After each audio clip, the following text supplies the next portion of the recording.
नमस्कार दोस्तों, और फिर से चैनल पर स्वागत है। अगर आप यहाँ नए हैं तो सब्सक्राइब जरूर करें।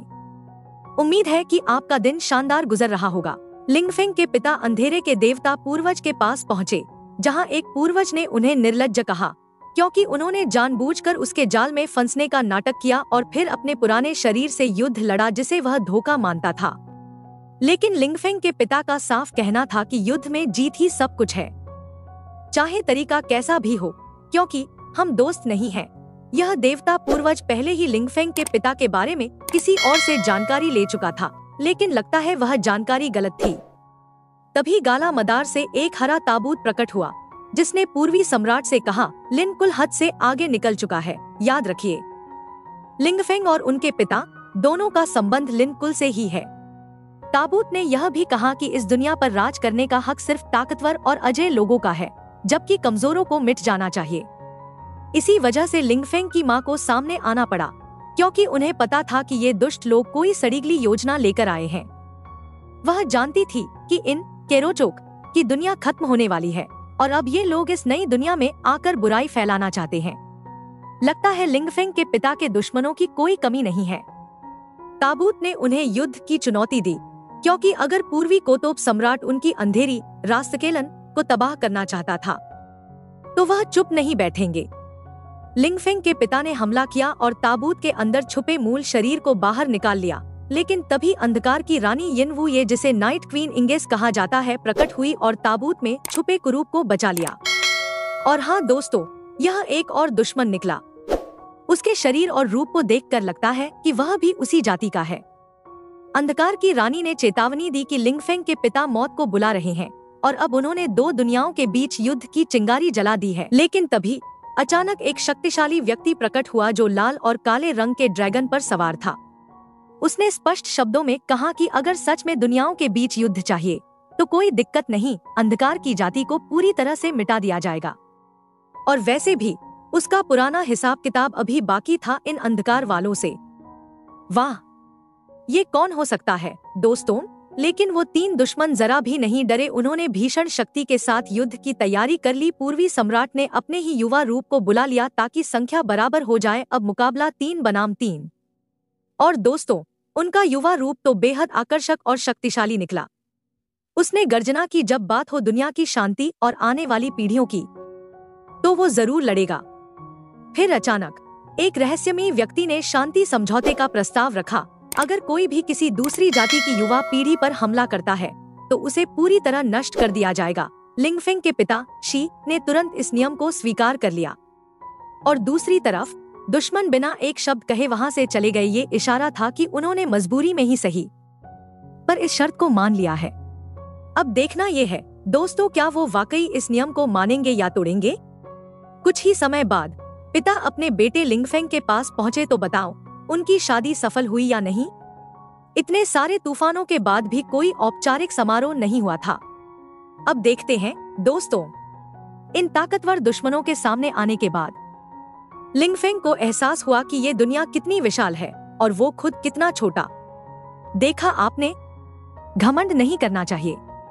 इसीलिए तो लिंगफेंग के पिता ने उसके बचपन में कभी हस्तक्षेप नहीं किया था, क्योंकि उन्होंने दुश्मन जातियों के पूर्वजों से ये वादा किया था कि ईश्वर सम्राट या अमर सम्राट स्तर के योद्धा किसी भी जाति की युवा पीढ़ी के जीवन में हस्तक्षेप नहीं करेंगे। मगर फिर भी दुश्मन जातियां हर बार कोई न कोई रास्ता निकाल ही लेती हैं ताकि मानवों की युवा पीढ़ी आगे न बढ़ सके।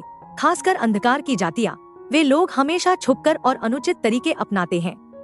उदाहरण के लिए, बस कल ही जब लिंगफेंग की शादी हो रही थी, तभी अंधकार जाति के दुश्मन अचानक सामने आ गए। इसलिए लिंगफेंग को बहुत सतर्क रहना होगा। अब उसका अगला कदम है बच्चों को च्यूतियान गॉड वर्ल्ड में ले जाना। वहां वे सुरक्षित रहेंगे, किसी दुश्मन के हमले का डर नहीं होगा, जबकि लिंगफेंग यहीं रहकर खुद को और अधिक मजबूत बनाएगा दोस्तों। और अब वो सवाल जिसका आप सभी को इंतजार था और जिसे मिमिन यानी मैं वाचक ने भी लिंगफेंग के पिता से पूछा, तो फिर क्या हुआ जियांगर का? उनकी छोटी बहन जो मिमिन की फेवरेट है। हाँ, तो सुनिए, जियांगर का खून जुड़ा है एक बेहद प्रसिद्ध कुल यानी डार्क अशूरा क्लान से। भले ही वो अंधकार जाती है, लेकिन लिंगफेंग के पिता के उनके साथ अच्छे संबंध हैं दोस्तों। इसलिए कोई चिंता की बात नहीं। बल्कि जियांगेर को वहाँ सम्मानपूर्वक रखा गया है, न कि किसी दासी या गुलाम की तरह। तो अब जवाब मिल गया लिंगफेंग की बहन को शायद अपने भाई से मिलने में काफी समय लग सकता है, और जब वो लौटेगी तो उसका चेहरा भी अलग लगेगा, क्योंकि वो और बड़ी हो चुकी होगी। दोस्तों, अब कहानी को थोड़ा आगे बढ़ाते हैं। 9 महीने बीत चुके हैं। युनमंग महल की मरम्मत जारी है। लिंगफेंग ने अपने बच्चों और पत्नी से विदा ली। वहीं उसका भाई स्मिया और उसकी पत्नी अब पति पत्नी बन चुके हैं। लिंगफेंग के बच्चे अब अपने पिता की राह तकते रहेंगे। कोई चिंता मत करो पापा, हम हमेशा माँ की रक्षा करेंगे, है। तो बच्चों की माँ मेंग्यांचियू और सभी बच्चे च्यूतियान गॉड वर्ल्ड में ले जाए जाएंगे, जहाँ वे पूर्ण सुरक्षा में होंगे। और लिंगफेंग यही रहेगा, क्योंकि उसे अब भी अपने उच्चतम मार्ग पर बहुत लंबा सफर तय करना है। लेकिन फिर कुछ ही समय बाद आकाश में बदलाव हुआ और विश्व की इच्छा, विल ऑफ द वर्ल्ड, प्रकट हुई। वाह, ये फिर से आ गया दोस्तों। मगर इस बार उसने सबको शांति का भरोसा दिलाया। उसने कहा, चिंता मत करो, मैं इस बार लड़ने नहीं बल्कि एक महान अवसर देने आया हूँ। शुक्र है वो दयालु निकला, क्योंकि विश्व की इच्छा जानती है कि उनका लिंगी क्षेत्र, लिंगी रियल्म, एक महान आपदा की ओर बढ़। तो दोस्तों, आने वाले समय में कई जाने जाना तय है, क्योंकि विश्व की इच्छा जानता है कि लिंगफेंग उन लोगों में से है जो हर जीव की जिंदगी की कद्र करता है। इसलिए उसे एक विशेष अवसर दिया गया, एक गुप्त क्षेत्र में जाने का, जहां एक छिपा हुआ इंपीरियल ड्रैगन कुल और एक ऐसा खजाना मौजूद है जो थंडर ड्रैगन सीनियर की खोई हुई शक्ति को वापस ला सकता है। शियाओ तियान ने भरोसा दिलाया कि इसमें कोई चालबाजी नहीं है, और लॉर्ड लिंगफेंग ने तुरंत यात्रा शुरू कर दी। दूसरी ओर ड्रैगन कुल पर लाल पंखों वाले गरुड़ जाति के दुश्मनों का हमला हो चुका था, जिसकी अगुवाई कर रहा था उनका मुखिया चिया लुयू, जो लंबे समय से ड्रैगन कुल को मिटाने का सपना देख रहा था। एक बुजुर्ग ड्रैगन योद्धा ने अपने प्राणों की आहुति देकर पूर्वज की आत्मा को बुलाया ताकि अपने कुल को बचा सके। उसकी पुकार पर ड्रैगन कुल का पूर्वज प्रकट हुआ और एक ही वार से कई दुश्मनों को राख कर डाला। लेकिन चिया लुयू भी कम नहीं था, उसने भी अपनी जाति के पूर्वज को बुला लिया और फिर दोनों महान आत्माओं के बीच युद्ध शुरू हो गया। जब लिंगफेंग वहां पहुंचा तो अमर सम्राटों की इस भीषण लड़ाई को देखकर स्तब्ध रह गया। वह जानता था कि वह सीधे हस्तक्षेप नहीं कर सकता, क्योंकि दुश्मन बहुत शक्तिशाली है, लेकिन वह सिर्फ देखता रहेगा, ऐसा भी नहीं हो सकता, क्योंकि ड्रैगन कुल के खजाने को पाने और इस लड़ाई में अपना योगदान देने के लिए लिंगफेंग को कोई न कोई कदम तो उठाना ही होगा। अब सवाल ये है, क्या वह छिपकर पीछे से वार करेगा या कोई और रणनीति अपनाएगा? चलिए देखते हैं आगे क्या होता है। Lord of the Ancient Gold Grave के भाग 305 की शुरुआत होती है एक रोमांचक मोड़ के साथ, जहां ड्रैगन कुल का एक युवा प्रेमी जोड़ा मौत के मुहाने पर खड़ा है, क्योंकि उन पर कई गरुड़ सैनिकों ने एक साथ हमला कर दिया है। लेकिन ठीक उसी वक्त लॉर्ड कितालिन प्रकट होते हैं, अपने साथ 10,000 तलवारों की दिव्य शक्ति लेकर। वाकई उनका समय पर आना इन दोनों की जान बचा लेता है।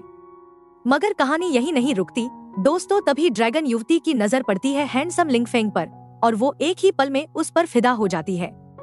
सोचिए, वो अभी अपने ही बॉयफ्रेंड को गले लगाए खड़ी थी और लिंगफेंग को देखकर उसका दिल डोल गया। वाह भाई, औरतें वाकई खतरनाक हो सकती हैं, है ना? है। तो आज के एपिसोड में बस इतना ही। आगे क्या होगा ये जानने के लिए अगली कड़ी का इंतजार कीजिए।